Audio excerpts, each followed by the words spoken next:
this is mental. We're going to go out here now. We're going to play Turtles. We're going to play... We're going to play Let It Go. Yeah, just like random TV stuff. And it's just fucking metalers in battle jackets with massive beards at the front, fucking screaming.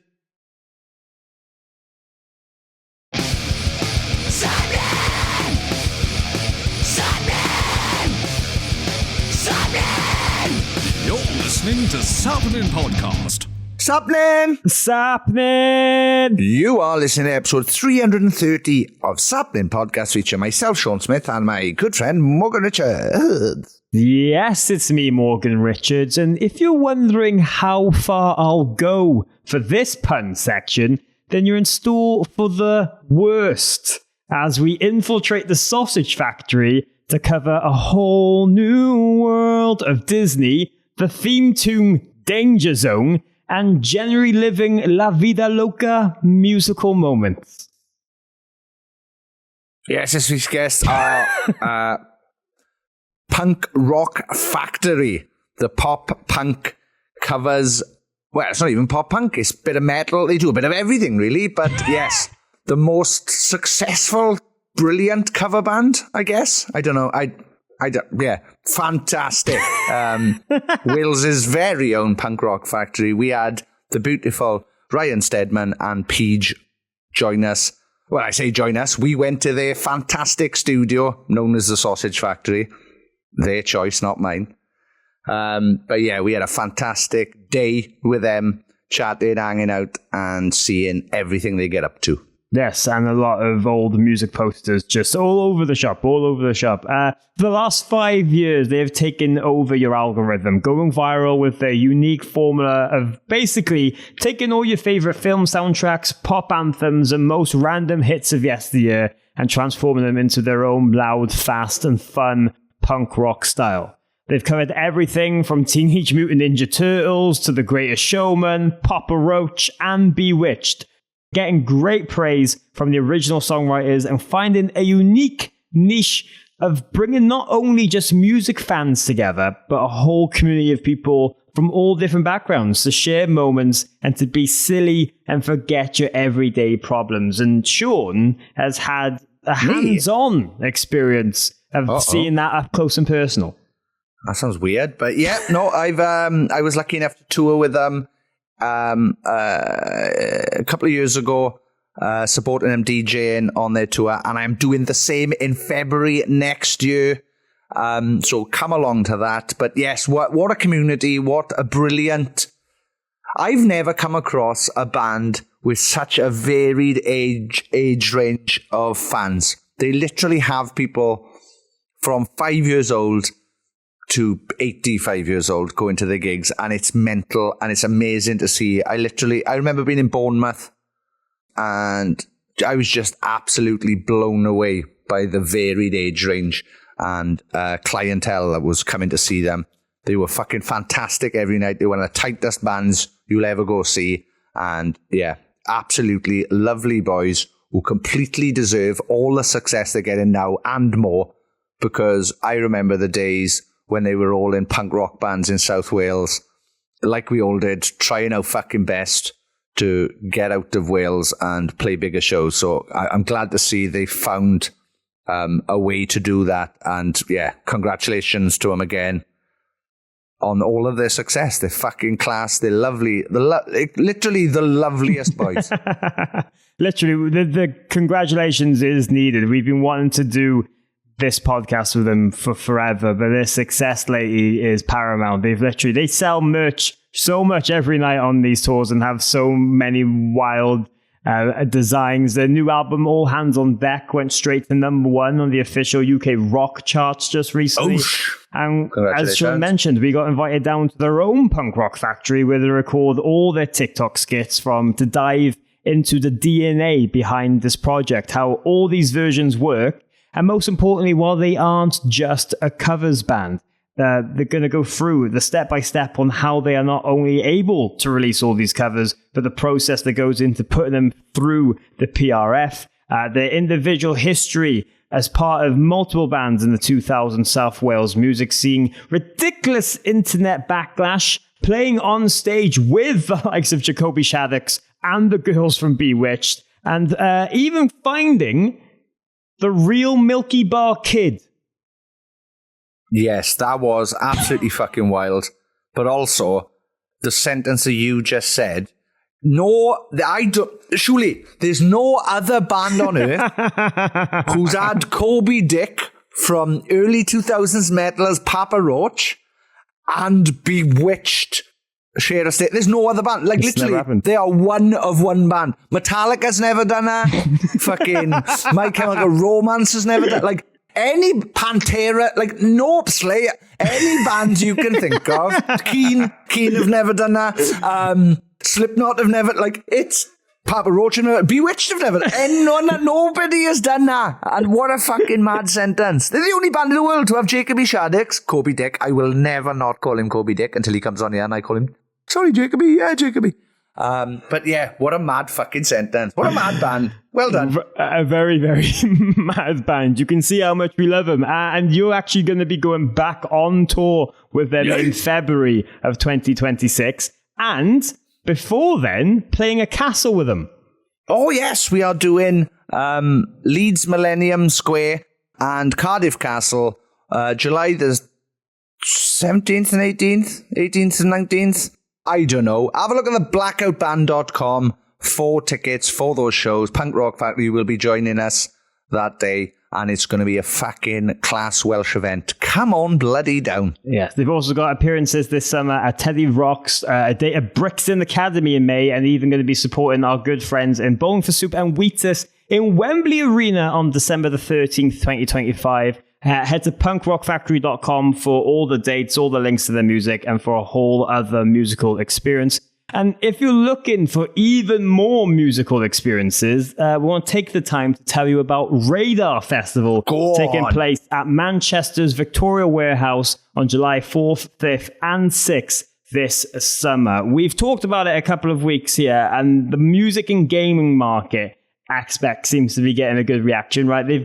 I've been told they've got instruments and full video game setups for people to go and play with in between watching bands. There's loads of merch and vinyls and masterclasses with industry experts where you can learn behind the scenes secrets, and a lineup of killer bands who will melt your face off with riffs, sing-alongs, and friendly moshing. Headliners include Under Oath, Carpenter Brute, and Bob Villain, and they'll be joined by Cyan Kicks as everything unfolds, Vukovi, Yonica, Lake Malice, Future Palace, Floyer, Normandy, Dream State, and so much more. And we don't even have to worry about the weather. That's the one good thing. It's all indoors.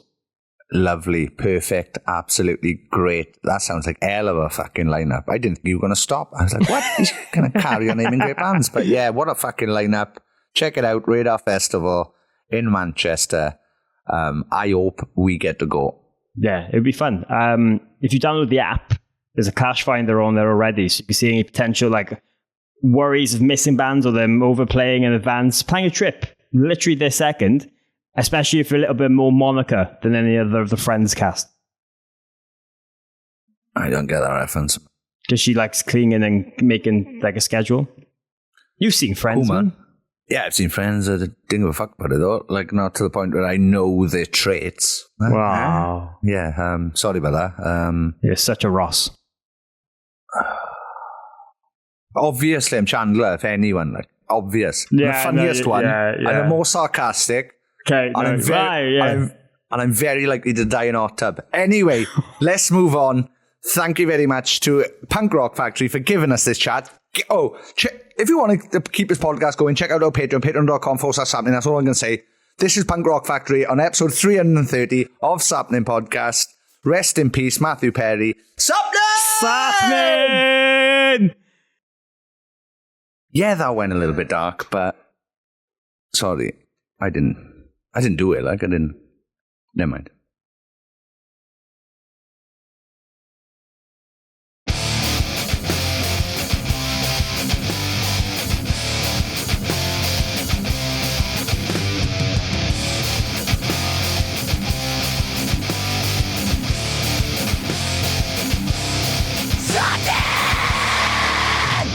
Sappenin!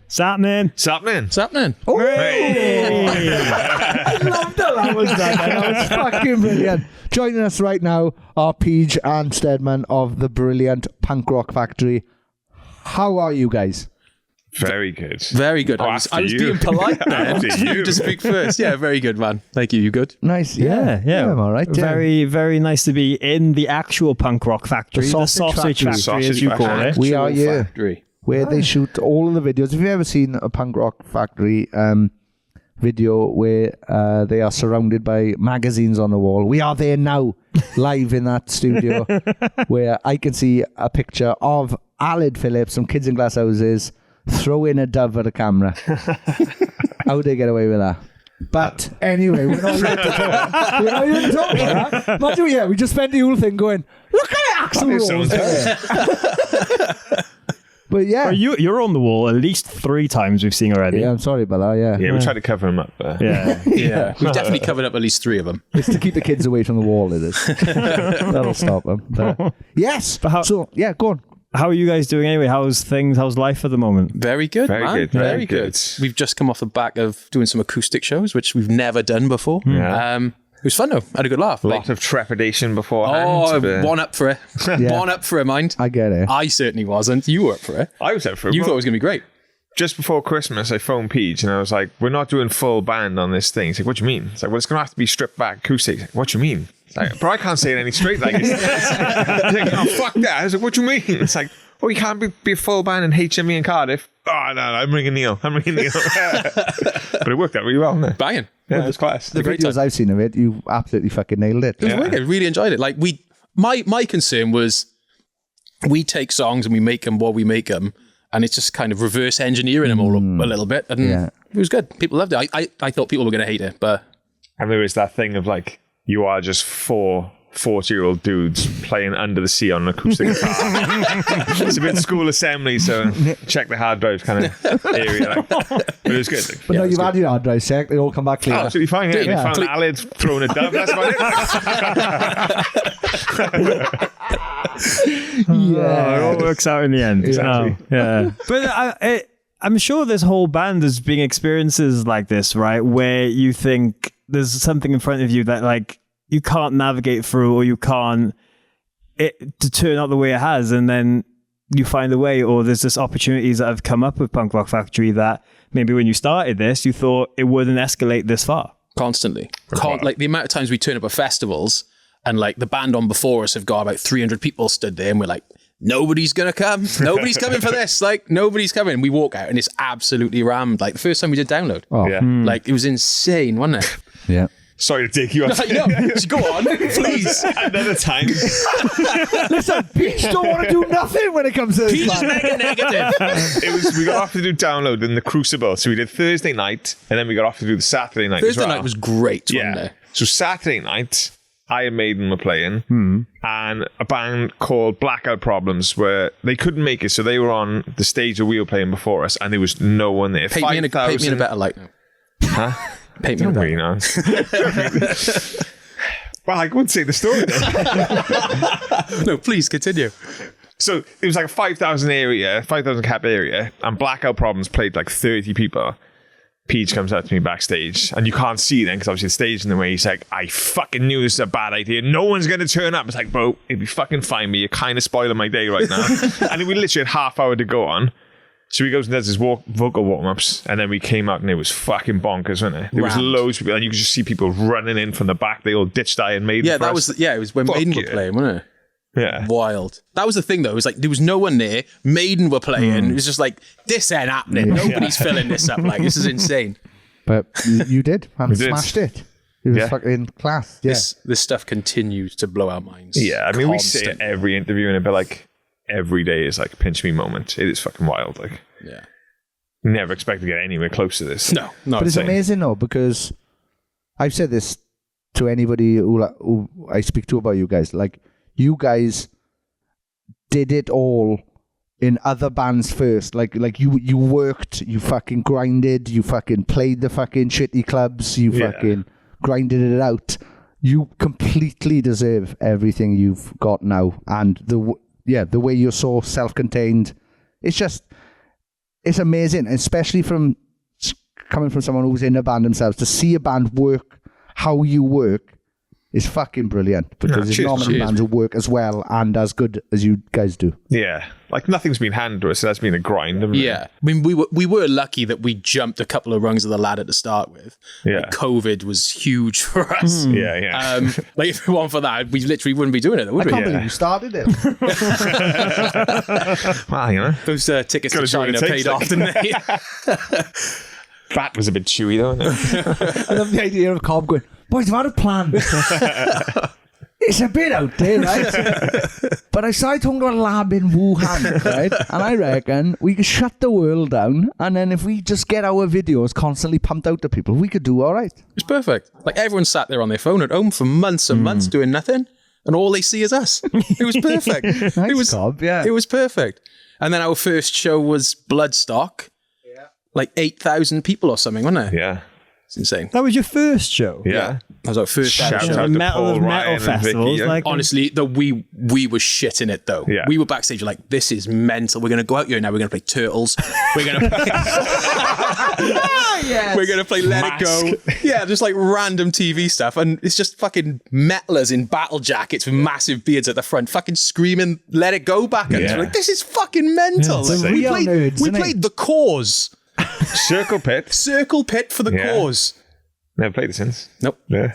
Retired it. It was so good, we can never do it again. We can never match Completely, it. mate. Yeah. I wonder if the Cause have dropped it from their set now. They're like, oh, I can't do that. Fucking punk rock. They do our version then. wow. Yeah, that was wild. Yeah, it was insane. But that was originally going to be a 20-minute set on the Wednesday. Yeah. And then it come back. It's like, well, on the Sunday then, when it came back. It's like, So we were supposed to play the Wednesday, and it was a Sunday they contacted us. yeah. They said, oh, you got to do an hour and a half. So when was an hour and a half? We've We never only got three played songs. live before. We only rehearsed like 3 or 4 songs. Yeah, we've rehearsed a 25-minute set. We've never played live before, and now in 3 days you want us to pull an hour and a half out of our ass. Yeah. So we weren't on quads or we were on campus then, when going through live cabs. Yeah. No in-ears. Nothing. No experience on that side, like the size of the stage. It's insane. Very green. We locked ourselves in here for 3 days, didn't we? I got smashed. Well, when we got to Bloodstock, like, Yeah. just to calm the nerves. Like. Yeah. But how did that offer come about? Paul Ryan. Paul Ryan, yeah. Because Paul Ryan was our agent at the time, and he phoned us up and he's like, I had an idea. Well, how do you feel about playing Bloodstock I think in a his couple of words weeks? were, hear me out. I think that's what he said to Vicky. Oh, that's right. Yeah. That's right. And Vicky was like, well, I heard them. I don't really know. He's like, I think it'll work. And she's like, well, I trust you, so let's go for it. And it fucking worked. Like, Right. So it was wild. Yeah, you did have one of the most metal booking agents of all time. Yeah. Yeah. With Paul Ryan, because Yeah. he's a very metal fella. Very. Yeah. He's a dude as well, isn't he? What a lovely guy. Yeah. What a nice guy. Dude. Well, speaking of other bands and coming from it's multiple kind of outlets in this kind of South Wales punk rock, alternative emo scene, whatever you want to call it, how was that kind of like transitioning into doing this and like the original idea, right? Because like, I'm sure at the start you're thinking, okay, we'll do some covers. Maybe this will just be like a fun outlet. We'll do some things. Maybe, you know, maybe we'll get booked for weddings and those kind of vibes. And then it just turns into this massive snowball identity of its own. Was there a big shift from going like, oh, we'll do this as a side thing, or we'll just do it as like another outlet to make music? Like, how was that transition? That's exactly, it was just an outlet. Like, it was, Benj had chucked together a couple of demos of like random songs and sent them to Cobb, and Cobb sent them to me, and then we just all got together, and it was just a Monday night. A mate of ours had a little recording set up. We'd go there on a Monday night. It was just a way of just hanging out and having a laugh. And it was never meant to be anything. And then it kind of just became this kind of, it was only ever going to be this online presence. You know, we make some tracks, chuck some videos on YouTube. 1 or 2 kicked off a little bit on YouTube, and that was about it. And it was never meant to be anything else. And then we did that first album, didn't we? 2019. And we did Just Can't Wait to Be King from the Lion King on that album because the new Lion King movie had come out. We were like, capitalize on that. Thank you. So we put that out. Nothing happened there. Nothing happened. That was 2019. Then COVID hit, and we put Just Can't Wait to Be King on TikTok. Fucking bonkers, wasn't it? Yeah, it was wild. Absolutely insane. Like, you just refresh and it was going up 10,000 every time. It's like, what the fuck? It was mental. I had Absolutely like 600,000 the first 12 hours or something. Within 12 hours, he was close to 1 mil, like on TikTok. It's like, this is fucking wild. And everyone else, all the comments, like, do more Disney, do more Disney. We were like, Disney album ends here. Ben's looked into it and he's like, boys, no one's done a full album. Like, loads of people done Punk Goes Disney and all that, but no band has done a full album. Like, hold my beer. Yeah. We did it all remotely, didn't we? That first Disney album. Yeah, wild. True. Yeah, I'm there and I'm bloody doing my job. I got my headset on as a team leader and I'm there with like a bass in my hand tracking and I pick up the guitar and I'm trying to talk to my people on my team. I was like, hey, hang on 2 seconds, put on mute. That's mad. And fast forward now, we've got Disney actually putting out an album with other pop punk bands covering their own songs. Bring that up. No, but it's like they've done that because they've seen you exist. Fucking ask us, did they? Yeah, but how does it feel? The giant conglomerate corporation, capitalism, Disney has gone, fucking, hold on a minute. It's insane. Yeah. Like, I would like the giant conglomerates, capitalism, money. Like, Like, I remember when we first saw, because it was Simple Plan for the first one up on it, and it was Can You Feel the Love Tonight? And it was like, it's very similar to our version, isn't it? It's very similar. And the more we looked into it, it was like, this is fucking wild. Like, at first we were like, fucking bastards. Yeah. Bastards. Didn't even ask us. But it's fucking but then cool, more man. eyes on Punk Disney or any alternative Disney is just going to bring people over. Yeah, so. exactly. All it's done is bring people to us. Like, class. And then you get the online war then. It's like, oh, Simple Plan's version's better, your version's better. It's like, cool. Keep talking. So you want, sort this out. Fight. Exactly. Simple Plan versus Punk Rock Factory, fight to that. I'd like to see You it. reckon? I reckon we got him. I don't know. I reckon Jeff's quite hard. I reckon he's he does like jiu-jitsu. karate or something. Yeah. Karate, how old are you? Jiu-jitsu these days. Old as fuck, bro. Origami. Sorry, no, we love Jeff. We won't fight him. Yeah. Sorry, man. Yeah, He's all right. He's all right. They're nice lads. We've had a couple of conversations with them. They've been when they reply, they're nice, cool. aren't they? Yeah. When they ghost you, they. Yeah. Oh. What's the ghosting about? When they rip my band off and then go fucking do it for them. Cunts. No, he guessed it on one of our albums, did a solo, because he's tearing on guitar. I don't know if anyone like realised how fucking good he is. He's like classically trained, isn't he? Yeah. Insane. And I met him in Italy, Slam Dunk. We had a good chat with him. Yeah. And then Started talking on Instagram, they kind of went cold. But then shortly after the Disney album came out, so I don't know whether that was the They bumped to him, man. They were like, sorry, boys. Yeah. They're like, oh, if I just don't reply now. Yeah. Maybe they won't even notice the cars come on. Yeah, exactly. just Homer Simpson in the bushes. It's like, oh, he doesn't know it exists. Tidy. Right, the song's out. I can come back now. Sorry I didn't speak to you for a year. You might have noticed I did something that sounded very similar to your band. You did too, you shits. But going back, like when this started becoming its own life and kicking off and everything, was there any reservations from you guys of actually being like coming from, a different kind of band world into what this is? Was there any reservations of being like kind of perceived differently or trying to like actually make it make sense to people? To start with, Personally, it was just an outlet, wasn't it? Yeah, it was just fun. Like we did talk from the start about eventually doing originals, and it just got to a point where we were like, just going to muddy the waters. Like this is what it is. Like if we were ever going to do originals, we'd do it elsewhere. Like it would be a different name or whatever, or we'd wear fucking masks or do something. Do you know what I mean? But can't say that, can I?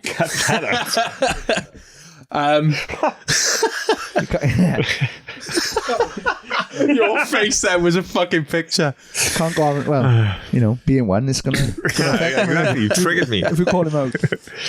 And also as well, like the fact that we got another chance to be in a band that on the surface was looking like it was going to do all right. Like not to where we are now, but like playing, the Globe and stuff. Yeah. Just selling tickets. Yeah, it's like I don't give a shit. If you don't like Under the Sea punk, don't come. Like we're old enough and mature enough now. Just be like, if you don't like it, don't listen to it. It's like, fuck off. Just go that way. We're going this way. It's mad though. You get like the fans are so diehard with it as well. Like it's wild. You got these like Disney diehard fans, and they're all those kind of alt fans from back in the early 2000s that like love Disney and love alt music. It's just wild. You see very similar kind of people constantly, like through like meet and greets and stuff. The acoustic tour was mad to see the range they were in. Yeah, especially the age range. But then, remember that couple that turned up? They looked like they'd just been out for dinner, like? They were in there, like... they must have been like... late 60s. Yeah, it must have been in their 60s. Oh, like wow. just husband and wife. They weren't rockers or nothing. They were really like nice, presentable, and like... Looked like someone's mum. It was someone's mum and dad. Yeah. You know? Yeah. And they was like, love the show. I've got to get the CD now, yeah. Well done. Yeah. No way. Like, this is wild. Yeah. And then we had like an 18-month-old baby watching as well. That one in the front row in Bristol. It was Belair, as I was there. It was Belair. Yeah. And it was like 6 weeks old. Yeah. That is just this brand new baby. Brand new, like, on the knee. Still got a tag tiny on it. defenders on. Yeah. It's like, what? What are you doing? No, but I've said before, like, I was lucky enough to DJ on that tour we did together a while back, and you have the most varied range of fans, people into your band, that I've ever come across, because there was literally a 4-year-old kid there, and then there was a fucking 65-year-old man in a fucking battle jacket. Yeah. There was one guy I saw, he went on the bench, I think it was Bournemouth we did. You were doing a meet and greet, and I saw a guy go on to bench, and he had like this battle jacket full of fucking Maiden, Metallica, Pantera and all that.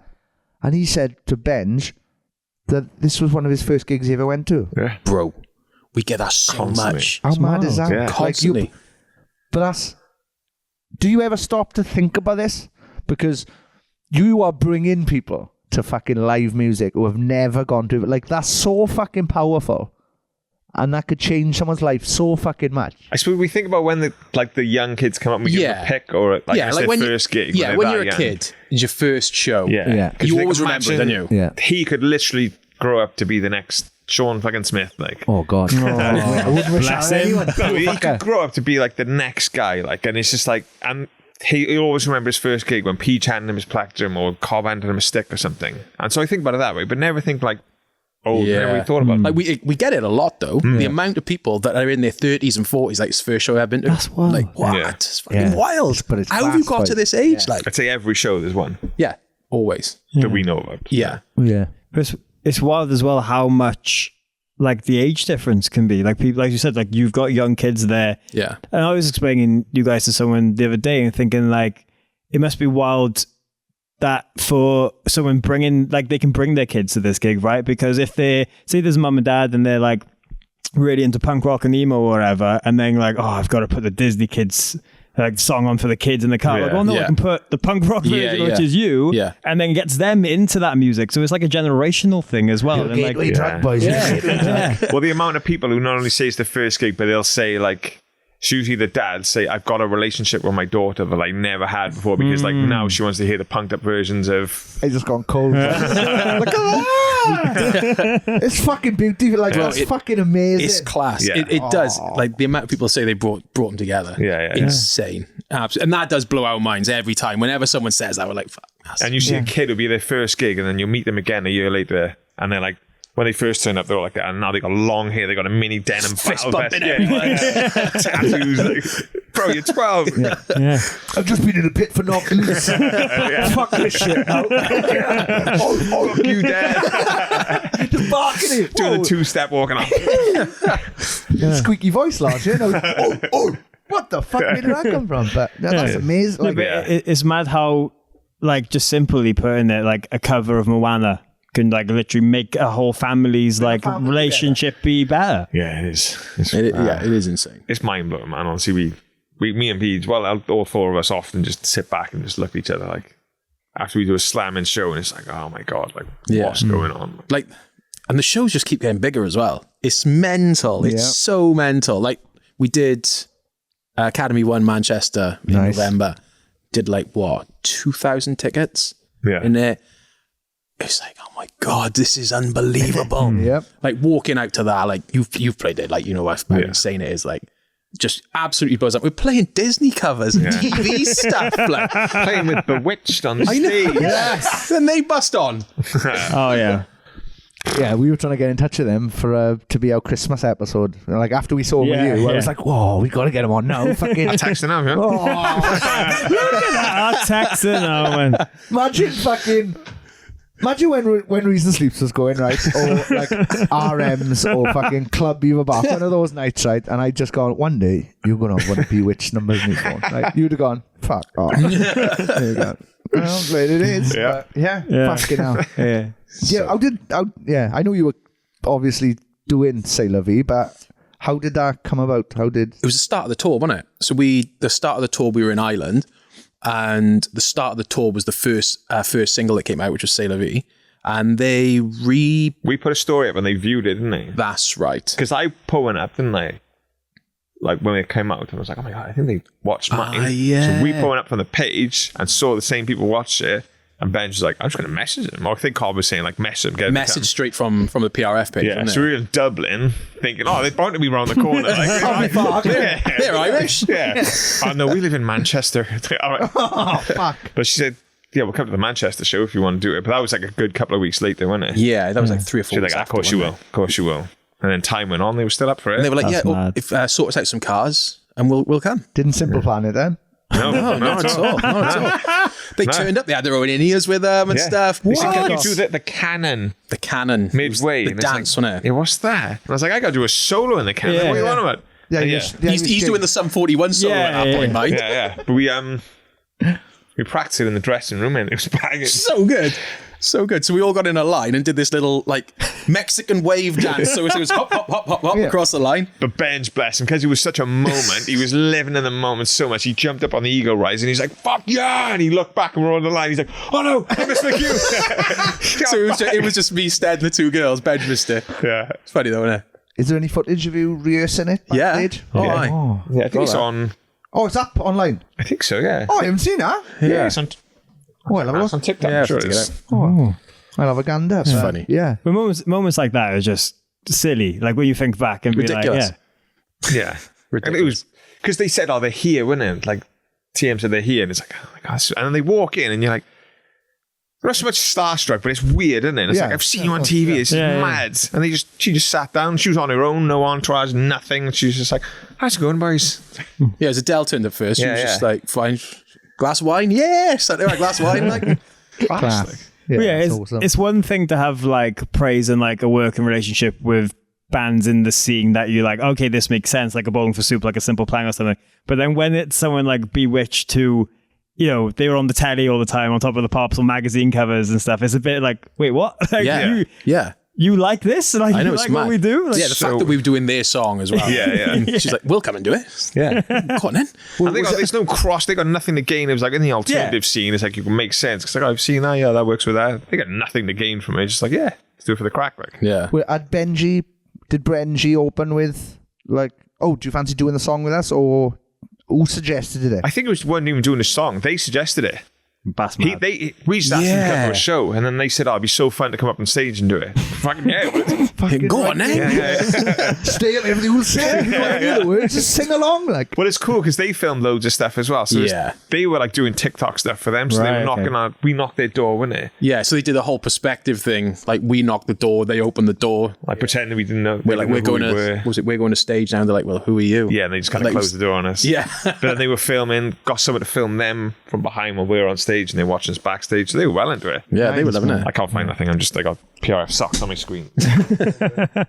who would be the dream collaboration then? Who have you covered that you would love to fucking pop up?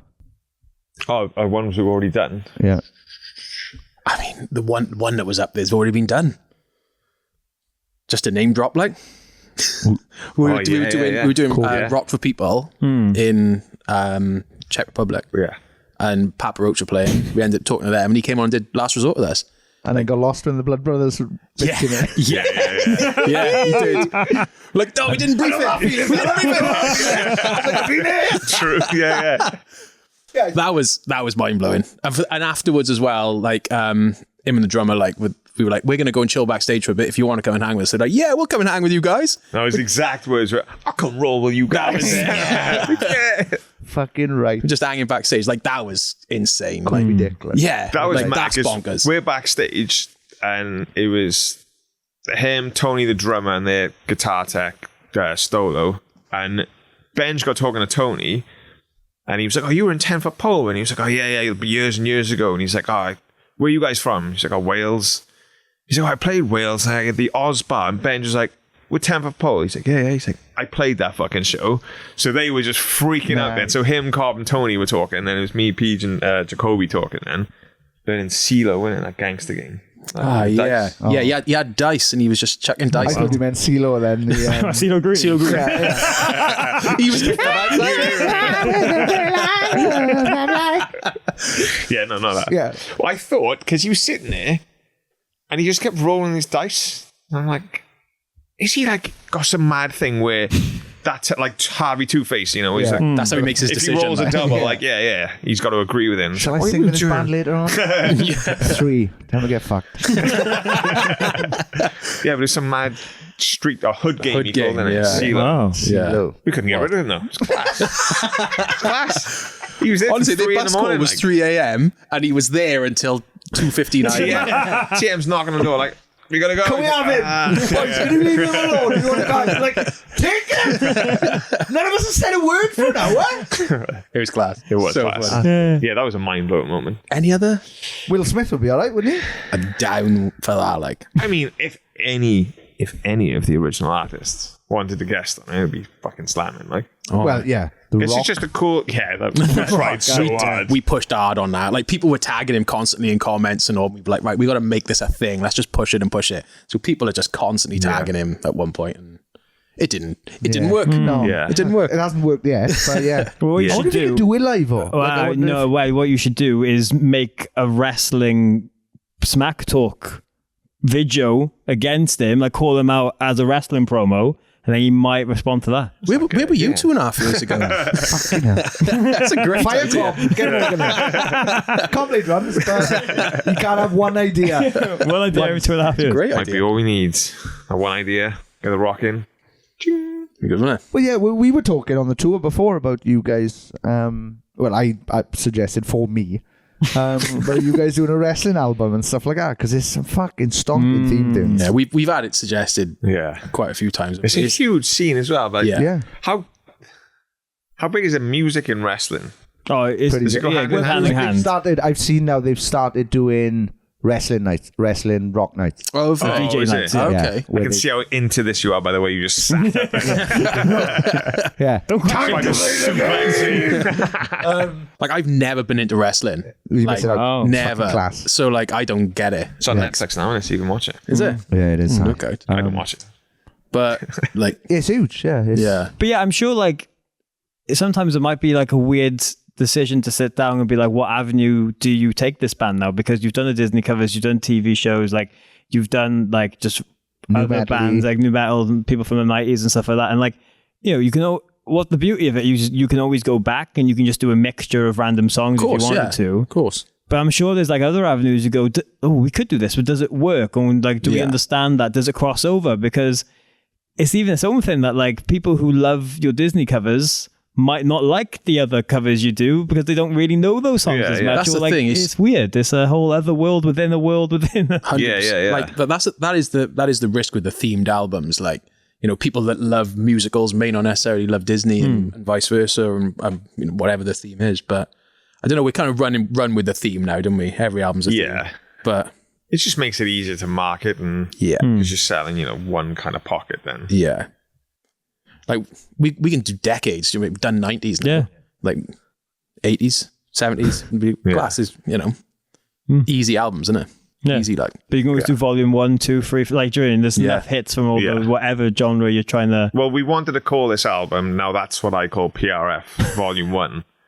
But they was just wrapped up in trademarks. Cobb looked into it loads. Crazy, wasn't Yeah, it? he's like, you can't parody it, you can't do this, you can't even have now, you can't have What? this, you can't angle the We're text. like, what if we like call that. it wow? That's what I call Yeah. PRF. Nope. Like, every single element of the artwork is trademarked. We've got Like, the artwork, haven't we? oh, we've got the artwork done. It looks class.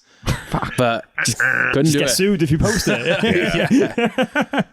Yeah, we're at the point now though where they will take all our money, won't it? 100%. 100%. Not that we got any, but Well, if we can, like, for a lot of people listening, like, this is completely new territory to them, right? So if we can unpack, like, what actually goes in behind the scenes with getting a cover out and this and, like, marketing it and all this and stuff, because, like, Sean's told stories before, like, the Blackout have covered songs and it's just, it's out there, but, like, you did NERD, We did Lap Dance. NERD, we did wasn't... Linkin Park cover that was meant to come out for a Rock Sound Linkin Park CD that that Rock Sound couldn't get the rights cleared for, so that never came out. That's so mad. yeah, we did a few covers that weren't allowed out. So, like, how does it work in terms of you guys and then it being, like, actually viable, and then you kind of make money off the streams and stuff, but as I'm sure, like, the original artists do as well. Like, can you explain, like, a little bit of all of that?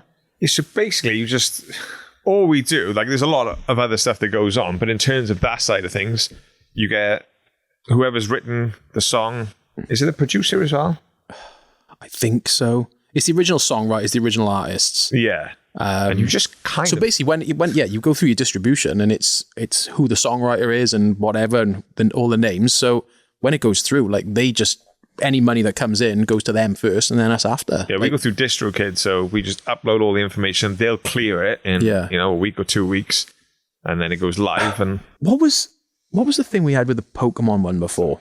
when it Power Rangers, Or was it that one? it never came back, did it? Were they... Or they said they couldn't find the They couldn't writer. find the original writer. Yeah, maybe it was... I don't know which one it was. Probably. It was that album though, wasn't it? Yeah.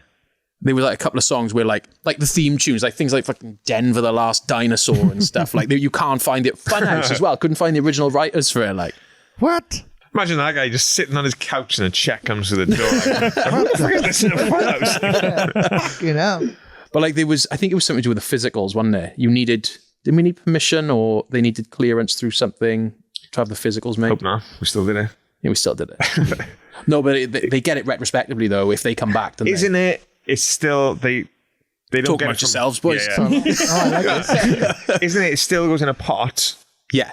but we don't see that either. Yeah, and so then if the they original come back and artist- say I wrote that, then it's like The money's still there for them and that's their pot. Like, Yeah, but it's not like we get that money then. yeah, we don't have to do any of that though. Like, So it's just you pick. So for example, say you just pick a song now, you just cover it and then upload it to this, and then it's there. You don't need to chase people to get it cleared or anything. it's surprising. Like, it's one of the things a lot of people ask. Like, how can you do this, especially with the Disney stuff, with how tight they are? But it goes through distribution. All the original writers and stuff, they're just getting paychecks for nothing at the end of the day. So. Has there been any songs Boys, that? do me a favor. Just do an album covering the black. I think. I fucking love to see some money. It'd be fucking class. I think Neil suggested that with dopamine. Oh, didn't he? of course he did. Of course. Attack as well. Yeah, he wins. Yeah, of course he'd fucking thought of the money maker before me. Bastard. Right, yeah, sorry, Mo. Go ahead and say that. No, like, has there been any one that's come back and like you've not allowed to put something out, or someone like the original songwriters have found your cover and been like, I'm not happy about this or anything? We've never had any negative back. No. No. It's all been positive. Good. The original writer of the Milky Way advert song. So this was bonkers. We were on tour in Europe end of 23, Yes. weren't we? Yeah. And Is this the red car, blue car? yeah, race? right? Yeah. So we did that, right? And he got in touch with us on Instagram, didn't he? We were doing laundry, weren't Yeah, we? we were doing laundry at some random place in Germany. Me and him sat there, going through our pants, like. Yeah. And message comes through. He's like, boys, I'm the original writer of the song, blah, blah, blah. He's like, it's unbelievable. I love what you guys have done. This is class. We're He like, said, I still work for the production company. I'm going to pitch it back to them, to Cadbury's or whatever, and see what they can do with see it. if they can redo the advert with your version and stuff. We were like, no way. Go on, boys. This is class. And it went quiet, didn't it? Standard. But then we went out on tour now, just in October, just gone. And didn't he get in touch? He messaged us, didn't he? It was about a week before the show. Yeah, because we were playing London, and he was like, I've got tickets, I'm coming to the London show, I'm bringing my family to the London show. Wow. And what he didn't know was Red Car and the Blue Car was in the set. So we didn't tell him. Nice. So we got on stage. I was like, we always do this little skit about TV adverts and stuff and whatever. And we were like, tell you what was a cracker, blah, blah, blah. We're like, and the original writer is actually you. And we knew where he was. So we had a spotlight on him. And he's just this little old fella, little grey beard, like it just looks like someone's dad. Like he's lovely, lovely guy. And he was just stood there. He was like, yeah! There's a video of that up too. It was so class. And he came backstage. And then he brought his family backstage then. Nice. He was like, boys, I love what you're doing. Thank you so much for everything. And such a dude. But imagine that. Imagine you wrote a song, right, for like 30 years ago that you were like, right, well, that's gone now. Everybody's forgotten about that. You know, there's no life in that anymore. It's gone. Yeah. And then all of a sudden, this is a fucking banger. Fucking hell. People love it again. Yeah, what? Yeah. And the crowd loved it, didn't they? Playing that every night. Like, that went off every night. It's like, everyone's just like, I fucking know this. This is banging. Because they didn't even know what was coming out. But then you said, what else was a good advert? They're like, Milky Way. Yeah. Yeah. So funny, man. Class. He was a ledge. What a nice guy. Yeah, he's cool as fuck. It's just fucking random sentences, though. You know, the guy who wrote the Milky Way. I know, right? At the end, of course So he did, wild. man. Of course he So when did. we had that circle pit to, C'est la vie, or when we had The cause. yeah. Or when we played the bill on stage. That was a tour that you were on whenever we did the bill. That was class. Yeah, I love that. What else was a good TV show? Oh, the bill. Jesus Christ. So good. Yeah, we'll be in the studio now and we'll be talking about like working out what we're going to do, and we'll have like serious discussions, and then we'll realize the sentences that are coming out of our mouth. It's like, we really fucking say these words. Like, I think the bill should go before Milky Way. And then if you introduce Red Dwarf. Is it dwarf or dwarf? Yeah, it's wild. No other bands are having these arguments. Like, I know, So. Fancy Bad Omens doing this. Wow. As well, like, I think we mentioned like the really good and positive things you're getting from fans, but I'm sure like when there's people, because the internet's full of dickheads, when they don't understand what you're doing and the time and effort that actually goes into kind of covering these songs and making it your own style, but also kind of keeping the original like spirit towards it and like the mixture of everything. A lot of people might just say, oh, they're just a covers band. Why are they getting all this success and stuff like that? Is that something you've always had to like 100%. put up with and being like, oh, they either just don't get it, but like whether it's fans or industry people, being like having to fight against that and actually show what it is you bring to the table doing these covers? Do you know what you do in that scenario, Morgan? No, what? You get a t-shirt made that says Punk Rock Factory, just a cover band, and it sells like fuck. Yeah. I got one. I got one. But we get it online all the time. All the time. Like, what's some of the comments? Well, we had? Our last effort, wasn't it? The whole song. Which one? The negative comment song. Oh, yeah, that was good, yeah. That was good. Yeah, so we took a load of negative comments and made a song out of that. That was fun. Some of the comments in that were... Or we just piss us. Like, we know we're 40-year-old men playing Under the Sea or playing, Moana. Like, it shouldn't work, but it does. And it's just fun. And we're reading these comments and people are like, Sid Vicious will be rolling in his grave as they're typing on their iPhone on TikTok and stuff. And it's like, well, that doesn't make sense.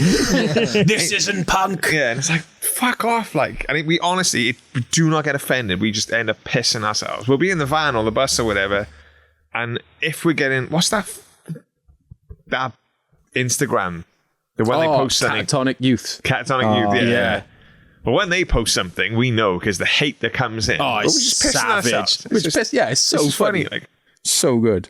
We get it loads, like on like comments on socials and stuff. We get tons and tons of it, and it's just funny. It's laughable. Like, But it's just bitter bedroom. Yeah, chat, of course it is. That's all Of course it is. I saw somebody the other day because I don't know if you've seen, but Frank Carter is now he's found his final form. He's got the job he was born to do. He's now fronting the Sex Pistols. yeah, insane. And I saw somebody the other day post, I saw him lately and they were fucking crap. And I was like, no, they weren't.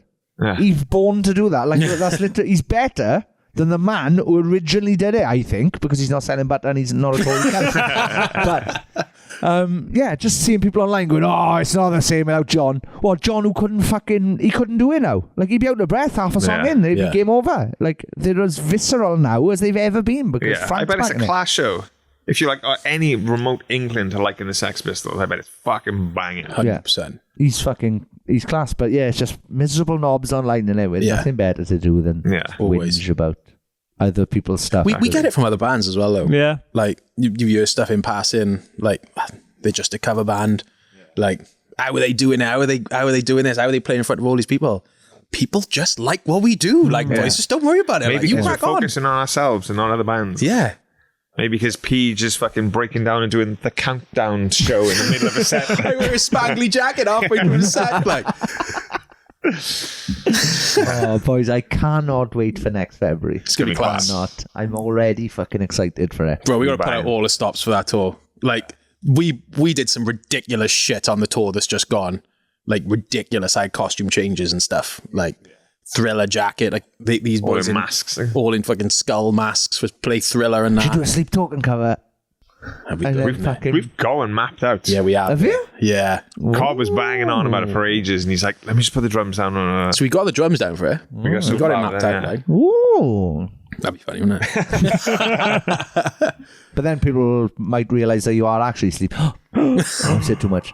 Nothing. Anyway. Who says Do you get a lot of, like, when you go in for tours or anything like that, like, there's a difference of bands who understand it and be like, oh, definitely, I want to, like, work with these, like, let's get them on the support or, like, or whatever. And then vice versa of, like, being put forward for stuff and bands like, oh, I don't want them, like, with us because of, like, the, like, stigma of, like, being a cover band around it. Not so much the support side of it, but definitely for festivals. Yeah. Like, Slam Dunk's a big one. Like, we did Slam Dunk in 22 and the crowd was ridiculously big. It was huge. Like blew us away, blew everyone away, didn't it? Yeah. Like, we did the second stage, I think it was, wasn't it? Yeah, I can't remember. And it was, I remember standing there and there was people as far as the eye could see. I was like, this is insane. We had the inflatable hot dogs out there, people crowd surfing on inflatable hot dogs, and they were going for fucking ages. I'm like, this is unbelievable. And we've never been asked back. Which I feel like we're this dirty little secret within the industry. Like, people don't want to like us. They'll put us on, but we'll be on, like, you know, like before the festival starts or after. And it's like, fucking hell, I guarantee you, everyone... Sorry, that's our Instagram count. Mic and up. Is that going up or down? It goes down a lot. Oh, that's fucking awesome. Yeah, I hope they heard that. I hope they could hear that going. And that was they've got an Instagram counter here that just went up live in front of us. It's fucking class. 5 people just found it while we were talking. That's mad, isn't it? Yeah. Yes, that's the one thing that, like, not we take personally, but the one thing that kind of gets us down a bit. Like, we don't give a fuck about comments. Like, Peej said about Slam Dunk, I remember the comments, people were like, the amount of people walking away laughing halfway through their set because it was shit. And it's like, that didn't happen. Like, watch the videos on YouTube, it didn't happen. They even used footage of our crowd surfing the hot dogs within their, like, rap videos and stuff because the crowd was so big and they were so animated. Not one single piece of footage of us on stage, though. That's wild. Like, That's strange. There's a footage of a guy on a hot dog and he's got the horns out and he was class. They used it for the pre-sale tickets for the next year. for the next year, yeah. And Like, that's our crowd. Like, we never even got a fucking slink. Like, Then we got last minute added to Slam Dunk Italy, didn't we? Yeah. Because someone dropped out. So we were like, okay, we'll make it work. We flew to Italy. We took our gear. We went out. We played. Massive crowd. Played on the beach in Rimini. Like, it was class. You think that would be... You've done him a favour then? Yeah. So you've saved up. Yeah, but surely it's such an easy booking for festivals because you go, well, everyone knows what every song they're fucking going to do anyway. Exactly. And they could always book you to be like, boys, can you come and do, like, Certain just set. 90s songs here or just fucking Disney songs here? And I'm sure you'd be like, well, fuck, we'll do a fucking Kiss tribute if we want. I mean, the slot was right there. Yeah. Yeah, but it's just like... Yeah, that's the only thing that's kind of a bit like, fucking hell, because we know We've proved our worth. dicks. Like, especially at festivals, we feel like Yeah. we've proved our worth with it. And to then not, like, download, like, when we did the Avalanche, same year you did, like, we filled that tent and some. Like, it was insane. And that was 2 years ago now, wasn't it? Like, we'll come back, mind. Yeah. We'll come back. We'll do it again, boys. We'd love to. Please let us do it again. But yeah, like, all I can say to that is, fuck it. You're smashing it on your own, boys. Like, like we said, those shows in February next year, the biggest ones you've done so far. So far, we've done so far. Go with that. Because there's got to be there's going to be a Wembley Arena at some point, I think. And I'd like very much to be there. I don't mean DJing, because the price goes up for big arenas like that. But £7. But you get to play Wembley Arena soon with Bowling for Soup and Wheatus. Sweetest and Bowling for Soup. That's not a bad. That's a mad lineup, isn't it? That's mad. Like, I give it a year after that, and you'll be doing it, I reckon. Oof. I think. Bold. that is bold. It is very It's a big old There you go, place. I'll Like. put my reputation on there. Check us in 365 days after you've heard this. Somebody set an alarm right now, whoever's listening to this, for 365 days from now. And if they haven't at least announced a Wembley Arena, you have permission to kill me. So there you go. Whoa, that's taking I put massive. my life That's on the line. far, that is. So if Neil doesn't start doing the fucking work behind the scenes, I'm dead. So please, Neil. But no, you fully deserve all the success you've had so far, and Thank you. it's growing, and you deserve that, and you deserve everything that's coming your way. I've genuinely just loved watching it. Thank you, man. It's been an amazing meteoric rise, and I love it. I'm chuffed for you. Bro, I'll never forget that tour that you came on with us, and you came on stage like at the end or whatever, and you were like, "Boys, look at this! Look what you've done!" Like, fucking yeah! Fucking hell! Proper guys fucking riled right up. It's like because I've been in situations similar myself fucking 10 years ago. I know I didn't appreciate it back then because I was too fucking blasé to it, and I was like, oh, I could fucking headline this whenever I fucking wanted, like. And then fucking all of a sudden I couldn't. think that's the thing. Like, we are fully aware how quickly this can all get stripped away. Like, so everything is like, even being on Sappenin, it's like, this is fucking class. Yeah. Like, genuinely, I mean that. This is fucking class. Like, so, yeah. My tip would be, don't write a bad album like we did, because then things go bad for you very, very quickly. I mean, the good thing is that we got songwriters working for us. Don't choose. Yeah, imagine you brought out a fucking album. The worst. The worst covers. The worst spelt like sausage. What if we made them good? Like, The worst songs, but we made them. Boys, we're gonna need Fuck, that's 5% good. of what it is. that's a fucking great idea. There's gonna be fucking articles of the worst songs. The worst of the best, or the best, the best of the worst by Punk Rock Factory. Right, what's a shit? Let's have Right, that's done. There we go. What's a shit song? What's a shit song? It's tough now, isn't it? Oh, it is tough. What's a shit? Right. I mean, I'm going to put it out there. Yeah. One of them's on our new album, but it's actually one of my favourite songs. Life by Desiree. Like, what a load of Oh, Life. nonsense that song Oh, is. Life. But it's one of my favourites. I fucking love that song. Yeah. Absolutely love it. Yeah. I'm just trying to think of shit songs or songs that annoy me. Fairground by Oh, that's a stinker, isn't it? good stinker. Though. Yeah. Oh. I fucking hate that. Yeah, there you go. If I you weren't hate it, I wasn't a fan of M People. Oh, I can't remember the song. That's it. That'd be good. Yeah. By good, I mean bad. Yeah. Oh, this is. We're just doing the 90s album again. That's another 90s. Yeah. Sure. The worst of the What 90s. we're doing is we're remembering things from when we were kids, or we were fucking sick to death. Oh, And we're like, that was I annoying. know what you can't stand. The Beautiful South. Bob hates him as well. We love him, like. Bob fucking Little bit of hates him with a Rotterdam, like. passion. All right. We'll do Rotterdam if we can do Zombie by Cranberries. Oh, God. I hate that song so I don't much. mind it. Is this because everyone's done it? Is this just because everyone's done it? Do you know what I can't stand? What? The yodel at the end of every word. It's all that at the end of it. Every word, like, give it a rest. That's enough, like. Yodel. Crazy Frog? Doing Crazy Frog? That would have to be. I think that's true. Surely it's just. That's a cool little beat down Trying to think. Crazy Frog. There's got to be a wet one in this somewhere, isn't there? Oh, Do you know what I mean? yeah. I mean, I was going to suggest a Tina Turner song, but I don't think she's got any bad ones. Private dancer, dancer for money. Cliff Richard has got to have some stinkers, haven't he? Absolutely. Yeah, but I wouldn't Apart cover from him. Mistletoe and Wine, I like. wouldn't cover him because I think when he dies is Operation U Tree. Yeah. we're going to be back to that. I think. Yeah, I think so. Can I get sued for that? Probably. Allegedly, sometimes, maybe. Yeah, I would just say the words. He I mean, was if people around are it. still listening by now, we just took a little 5-minute detour thinking about something. That's all right. That's probably the people find most funny. Like, oh, here they go. What are they going to come up with now? What mad shit are they going to come up with? People just yelling things at them. People are just listening, going, "Fucking."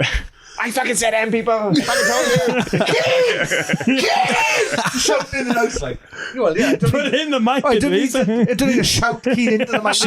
She was pretty loud. Like, oh, what was that band that we remembered from the early 2000s? Me and you were coming back from London. We were in the car, and we were listening to like stuff off MTV2 Okay, right, yeah. from like early 2000s, and it was like proper obscure stuff. Well, when it's like Hell is for Heroes and stuff. Yeah, but there was a one band. Oh, JJ72? Yes! Remember them? October Swim. I fucking loved that song. I don't know why. Female bassist, wasn't it? Yeah, they definitely had. Yeah, they I definitely. put them on when we did Vegas, wasn't it? Remember I was putting on loads of songs we were drinking in the dressing room? Mm-hmm. I remember this one. And what was the other one? Was it JJ72 song? Or because they had it was October another Swim. band. Yeah, well, Oh, this is going to be annoying now, isn't it? yeah, don't remember. JJ72. I wonder what the fuck they're up to. I don't know. Taxi drivers or something like. Oh, you know, yeah, but possibly, yeah. Glad you They were a enjoyed it, so- weird breakout band. weren't I mean, you never know. It could just be like massive songwriters now. Like, yeah. Yeah, you never know, yeah. Could be just like- living in Japan playing to fucking thousands of people every year. it's like Alicia's Attic, though, isn't it? Like we did Alicia's Attic on the new album, Yeah. and both of them now are like massive, like prolific, like songwriters. Like, Wow. wild. Tidy. The Johnny Demania. Thank you. Didn't even declare their Read names record, on distro. Delete. Yeah. I'm Just trying to remember. trying to remember shit songs. Well, while he does that, we should bring up the new album as well. Yeah, just let Congratulations congrats. on the charting. Thank you very Number much. one in rock and metal. Wild. Fantastic. Who do we think we are? Oh, dare you. Just a cover band. Fucking hard, you cunt. Yeah, that's wild. Yeah. Like, this is the first album we worked with a producer. It's the first album we worked with a label. It's the first album that's been chart eligible. So, like, everything's, like I said, always been done by ourselves and whatever. So, we wanted to push this hard. So, we worked with Phil Gornell, producer. He's amazing. Like, some of the He was stuff. on the cruise. He was on the Emos Not Dead Was cruise. he? Oh, was he? No way. Yeah, him and James from Death Havana, they'd been working in Nashville together, and then Right. they got offered the boat. So they came on the nice. Nice. boat. Good to see him. Ledge. What Absolute a class guy. Like, the way his brain works. Like, we finished the album pretty much, yeah. We demoed it, like, to a point we probably would have released it. And we went in and he was just like, yeah, nope, change that. What about this? Change a key on this, do this. And he was just like, yeah, man, cool. Like working with a producer and having that impartial, perspective on what you've done is class. It was so It was cool because Ricky, their Live and La Vida logo cover was quite dark, the demo. I think it's actually, is it out? Did we release the demo of that one? I can't remember. Anyway, it's quite dark. And he took that riff out. He's like, nah, let's go on that and do it this way. And I think he was working on a bass line for Bettens. That's bass, by the way. Bass line for Bettens in the chorus. And he just went, oh, fuck it, let's put a bass solo in there. And Ben's like, oh, yeah. He's like, no, seriously, go write a bass solo. So Bettens, fair play to him, went off like a fucking Half hour later, half hour later. He's like, what is this? full like rancid bass solo. Yeah, it's fucking classic. Nice. But that never would have happened. Yeah, there's so many elements of that album that never would have happened if we didn't work with a producer, which I love. It's got We get two followers. Yeah. like That's fella like, bench. I love that. Like and it kind of makes me want to do it again now. Being a producer, it was just we were happy with as they were, and then they go nah, and then you listen back like this is Makes sense. this is special. Like it's really good. And the additional stuff that he's put on it as well. Like you listen to like the backing tracks that we put on for Back for Good, is it? Or, Yeah, it sounds like bloody Home and Away or Neighbours or something. It was just all this piano stuff that you can't really hear, but you take it away and it's a completely different mood. It's just Yeah. like, where did you hear that? Like, Nice. yeah. or you just be sitting there and you'd be like, oh, I'm thinking about this.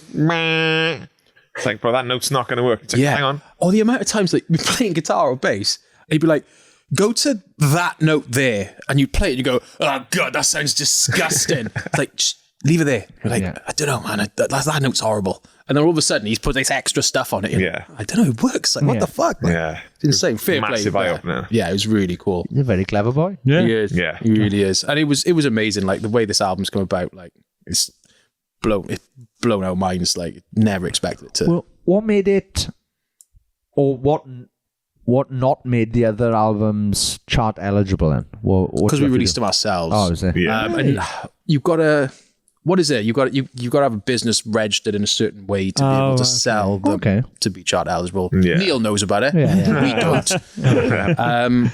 But yeah, there's no way you could do it until like walk into HMV and see your stuff there right by the door. Yeah, like, on a stand when you walk in. On its own stand as you walk through the door. Yeah, that's cool. fucking insane. Like that's like childhood fucking dream Yeah, shit. yeah. That's what Do you know we- what I mean? It's fucking class. And nowadays, that's fucking amazing to see because, you know. It blows me away how many people buy physicals. Yeah. I think it's making a comeback. It's wild. Basically, what Raiders are going to do for our next release now, we had a discussion the other day about it and I came up with the idea. And then a couple of weeks later, A Day to Remember kind of did something similar. We are just going to do 500 CDs of the next 5 songs that we've recorded. And then once they are sold out, we'll put them online. But like up until then, we're not bothering. Nice. I know it's not, that's not going to work for you guys, I know. But No, that's a cool idea. for Yeah. us, but just because with those 500 CDs, we make the studio time that we paid for Yeah, back. yeah, Nice. That's it. Yeah, yeah. Just so we can get that back. Yeah. Like we don't want fucking millions. We're not expecting just to get that back. So we've got some money because if we put it on Spotify, it's Yeah, just yeah. gone and we don't make any. Jesus Christ! Shut Hey, up. follow up. I'm gonna unfollow my phone just to see if that works. That's cool. That makes it exclusive. Like that. Yeah, I like that. People will buy into that. Like, Yeah. I hope. That's the plan. Like, Sold 2 CDs, boys. Put it on Spotify, quick. Get it up. Sean, you're dead. Yeah. Boys, I got 498 CDs in my house. What the fuck am I going to do with these? Like, but yeah. Oh, yeah. No, that's cool. Yeah, just to try something different because streaming is not working for us. And like, it's not going to work for Raiders because there's no, there's no backing or any of that stuff. So yeah, we're just going to put out on CD. Sell It's them. so hard to know what to do these days, isn't it? Yeah, It's constantly getting evolving harder. and changing. And Yeah. like we were the kings of TikTok one time, weren't we? And now it's Yeah. just like, come on. Well, we just kind of hit a ceiling with TikTok, didn't we? Like we got up to like 700,000-800,000 followers on TikTok, and then it was that was it, gone. Yeah. Like Like, fair play the car, he fucking Oh. bangs that against the wall. Like, wait, it's the lighting. No, it's the angle. It's this. It's this. And it's like, Yeah, like it's know what it is. it's just what kicks off at the time. Like if they like the song, it doesn't matter. Yeah. Like it's just get lucky with something. Yeah. It's wild. Like try posting at certain times of the day, and you post in the morning, and you post in the afternoon, and in the afternoon, like there's no rhyme or reason. to it. Yeah. Like, it's not. I've hit my head against the wall with that myself with stuff for the podcast, and you think, oh, it definitely worked it. Oh, the American band put it on American time. Oh no, it's done worse than what I did. Yeah. Yeah, it's just always There's no rhyme or reason, man. yeah. It's Yeah. wild. Yeah, what we found, our Boys Like Girls episode came out not long ago, and if bands don't share it and stuff like that, like it's like, oh, we've done a whole episode dedicated to you, and they haven't. I don't think they've put in a story. or They've anything like that commented stuff. on there saying that they were Ride will die with us. Yeah, they've commented. Well, the man from Boys Like Girls, Martin from Boys Like Girls, Will Ride will die with us apparently, but he won't put it in. has the story. commented them all, but has not shared it. And then we're like, What's that about? it's benefits both of us. yeah. Yeah. It is. But like I was telling you the other day when I was watching like YouTube videos, and there was one like with Kerry King on a recent video. It's got like fucking 500 views, and it was like, a live podcast interview. It's fucking Kerry King. Like, it's mad. It's just like how some things kick off, some things don't. And just, Very strange. Yeah. So we've all got to keep fucking trying. All right. all got to keep going, man. Get older, won't we? Getting old. Like, See him again tomorrow. could be very worse. oh, it could be Could be. worse. Yeah. But it's just nice to see how everything has evolved for you guys, and especially as you just said with things with this album, like it's actually like the little things of it being able to go into HMV and see it and like think like, oh, it's actually for sale in Real those life. in real Yeah. life, and not just you just guys setting things up online to sell. Like it's actually like it's there. The fact that enough people bought it to put it anywhere in the charts is insane. Like, absolutely insane. Before we wrap all this up, is there anything else just either about the band or the new album or the tour plans you guys got coming up that you want to mention or just let people know about, or just want to share some insight as you get another follower again? Boys, you reacted perfectly. You reacted like Bill and Ted. Boys, you did the same thing. You know how choreographed Bill and Ted were? Like when you saw them in that thing and they both go at the same time. You both went... That was imagine you were in a film with this now. You could have. Perfect. We'll have to stage some photos now after this. But yeah, if there's anything else you want to just mention about anything, please do. I mean, the album's out. Like, just keep pushing it. Like, I mean, it's. I don't know what that with the charts now. I mean, the first week's the one, innit? So we'll see how it goes. But the tour now, we're touring next February, March, UK. Tickets are on sale. Like, stuff's selling out already. All the VIPs are selling out and stuff. Like, Rock City again has like sold insane already. Wow. It's just wild. So the tickets won't act. We say it, and it always sounds like a sales pitch, but the tickets aren't going to hang about. Like it's insane. And just like if you're new to us, take a punt, have a listen. Yeah. Drop your drink over. and if you're not new to us, just like I say it all the time, we all say it, but just thank you from the bottom of our hearts, because if we can get to do this for a living, like, and it means the absolute fucking world. Like, it really 100%. Does. Yeah. Awesome. Yeah. Well, guys, thank you so much for having us in the factory. You're very welcome. We're definitely going to take some photos and make the most of your poster-filled wall and everything now. We have to put a photo of that Alan Phillips throwing a pigeon at a photographer. I want to know if they had the pigeon there. No, that's he's brought it from home. His own pigeon. Yeah, that's one of the ones he had towards the end of the band. Of course, he's a massive Prince fan. Of course, he's got his own dove. Like, yeah, and I think at the time he was hanging out a lot with Mike Tyson. Mike Tyson's a big fan of pigeons. Oh, of course he is. Aye, he's got a pigeon aviary. Is that what they called? I don't know. It's gone wrong at the end of it. We've gone wrong. Expect nothing less. Yeah, sorry, boys. But no, thank you very much for this. Thank you. Thank you. Congratulations on everything so far. I'm excited to see it get bigger and better. And come see Punk Rock Factory in February. I'll be there. I was going to say I might be there. I'm going to be there. You're on the poster. I've agreed to it. You're on the poster.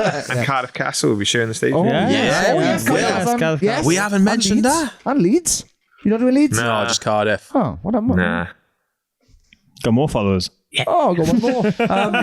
So Cardiff Castle as well. Yeah, that'll be a fucking blast. So come along to that. That's going to be a fantastic Welsh day of Wales. Yeah, it's going to be in a castle. Wales in a castle. Could it be any more Welsh? Yeah. No. Nakadu. Diolch yn fawr. Hwyl. We're just going to do Welsh forever till we die. Tidy, thank you. Nice one. Cheers, Tart. Tidy, that's it. Nice. Stop, boys, please. Stop talking. You're listening to Sappenin Podcast. Yes. Woo. Yep, that was the fantastic Punk Rock Factory. That was Peej and Steadman of Punk Rock Factory giving us the inside scoop inside the sausage factory. How many people can say they've been in there, like, apart from them? I couldn't think of anybody else. Them and their loved ones, maybe. We even had a photo shoot inside the sausage factory that you'll be able to see at Sappenin Pod on Instagram. Go and follow us and share this in your stories and tag people as well. Share it to people. It all helps. I love how we've ground down to one social media. It's just, we're just like, just go to Instagram for now, till Mark Zuckerberg gets even more evil. How are we gonna promote this now when fucking Instagram goes to the dogs as well? Going door to door. We're gonna have to go just walk a street shouting. We got a new podcast out. Oh, Sappenin! Wandering around with, like, me just wandering around Merthyr shouting at Sappenin, people are going to be like, there's a guy just greeting people, walking the streets, greeting people. But yeah, check us out on Instagram at Sappenin Pod while it's still there. Please go and support us and share our stuff, because we don't know how long any of this nonsense / life we've got left. That's very true. And you get to see a whole different side of this podcast as well, including the lovely faces of Punk Rock Factory and ours that aren't so as lovely as them. But it's just what they have managed to make out of just getting together and covering some songs is insane. It's more than a covers band. It's a whole live experience. It's a great laugh. It's a beautiful night out. And as we talked throughout, people who never go to gigs are going to see this band and going out their way to buy tickets, which is so beautiful. I've literally, my best friend Elle, she's a part of our Patreon, she, a couple of years ago, her birthday party was to go and see them in Birmingham. They put on a hell of a live show. It's a really, really lovely time. They're going to be touring the UK, full headline tour in February of 2026 with very special guests. The Bottom Line and Sean Smith of Sappenin podcast. It says on the God poster. alive. Yeah. Yes, it does. I cannot wait. It's going to be a right fucking laugh. The fact that I get to tour with them and I'm hopefully going to be traveling with them is going to be great because we have genuinely such a fucking laugh when we're together. So I cannot wait. Check it out. Go to punkrockfactory.com for all of the dates. It's going to be a blast. It's going to be a lot of fun. They're also playing Wembley Arena. I've heard of that. On December 13th with Bubbling for Soup and Wheatus, two people that we have been very friendly with on this podcast in the past. Maybe we'll get to speak to them again in the lead up to that.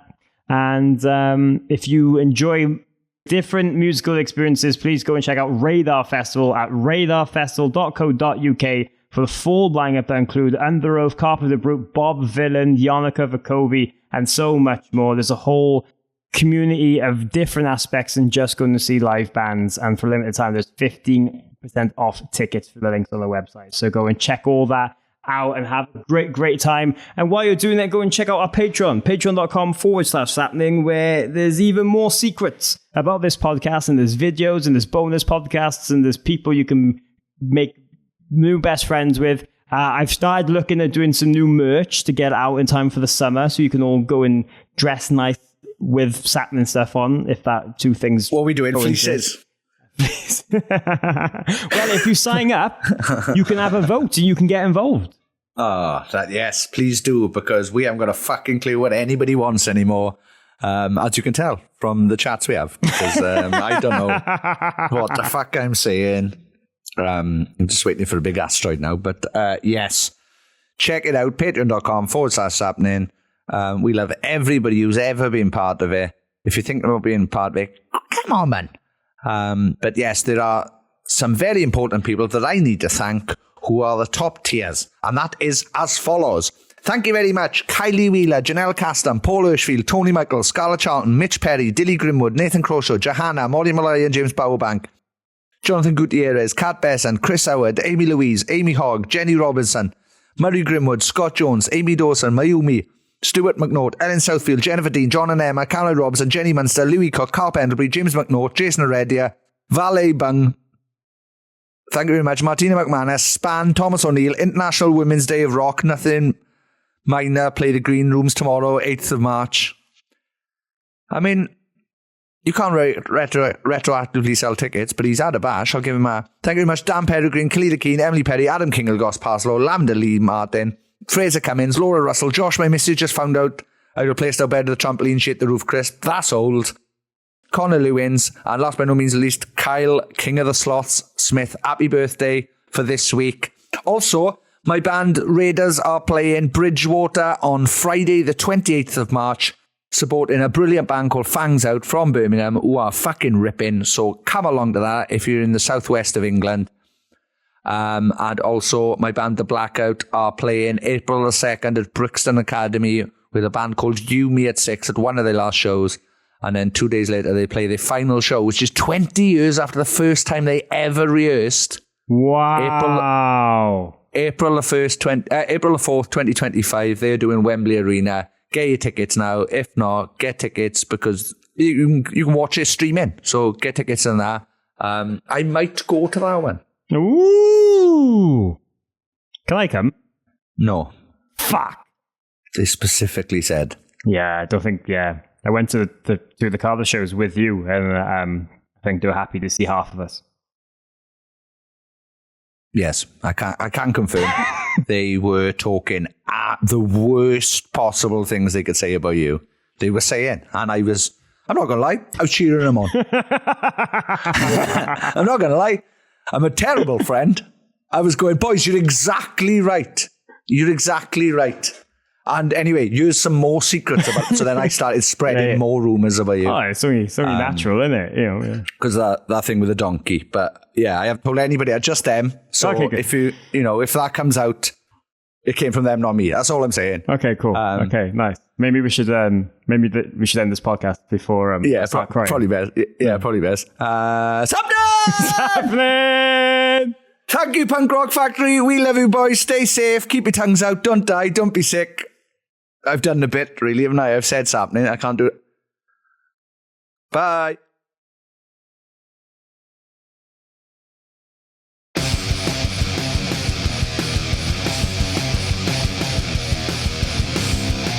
You're listening to Sappenin Podcast with Sean Smith and Morgan Richards. Thank you very much for downloading this podcast or streaming it, or I don't know what else you do with podcasts.